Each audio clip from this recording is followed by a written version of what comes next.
సభకు నమస్కారం. నా గొంతు కూడా సహకరించట్లేదు గత 15 రోజుల నుంచి. అయినా పబ్లిక్ ప్లాట్ఫామ్ మీదకి వచ్చి మాట్లాడడం నాకు కొత్తే. సో ఏమైనప్పటికీ మిత్రులు రాజగోపాల్ గారు 15 సంవత్సరాలు అంటున్నారు, కానీ నాకు అంతకు ముందు నుంచే బాగా మిత్రులు. సో ఆ పరిచయం చాలా కాలం నుంచి ఉంది. మొదటిసారిగా నేను దీంట్లోకి రావడం జరిగింది. బయట ప్లాట్ఫామ్ మీదకి ఎప్పుడు రాస్తాను. మీడియా అవసరం. మీడియా అనేటప్పటికీ పంచేంద్రియాలు మీడియానే, ఒకటి కాదు, అన్ని అవయవాలు మీడియా. ఇప్పుడు మేడం చెప్తున్నారు చక్కగా, ఎవరికైనా అప్రిషియేషన్ లేకపోతే ఏమీ ఉండదు. చంటి పిల్లవాడికైనా ఒక మంచి పని చేసినప్పుడు భుజం తట్టి వెరీ గుడ్ అన్నప్పుడు ఇంకొక పని చేసుకొచ్చి భుజం మన దగ్గర పెడతారు మళ్ళీ తట్టమని. సో ఆన్ స్క్రీన్ కానీ ఆఫ్ స్క్రీన్ కానీ అప్రిషియేషన్ అనేది చాలా అవసరం. ఇప్పుడు అక్షరాన్ని ఆయుధంగా, దృశ్యాన్ని మిసైల్గా చేయగల శక్తి మీడియాకి మాత్రమే ఉంది.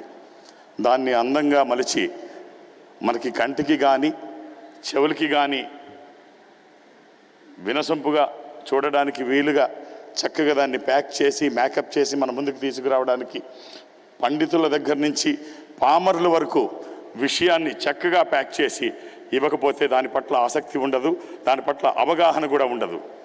సో ఎవరైనా అంటే నాకు బాగా గుర్తు, ఎలా ఉండాలి, ఎలా చెప్పాలి, భావ వ్యక్తీకరణ ఏమిటి అంటే నాకు తెలిసి ఒక మహాకవి అంటాడు, భూతాన్ని యజ్ఞోపవీతాన్ని వైప్లవ్య గీతాన్ని నేను అరిస్తే పద్యం స్మరిస్తే వాద్యం, అనల వేదిక ముందు అస్స నైవేద్యం, లోకాలు భవభూతి శ్లోకాలు పరమేష్ఠి జూకాలు నా మహోద్రేకాలు, నా ఊహ చాంపేయ మాల రసరాజ్య డోల, నా ఊహ కేదార గౌళ గిర్లు సాగర్లు కంకేళిక మంజుర్లు జర్లు నా సోదరులు, నేనొక దుర్గం నాదొక స్వర్గం అనర్గళం అనితర సాధ్యం నా మార్గం.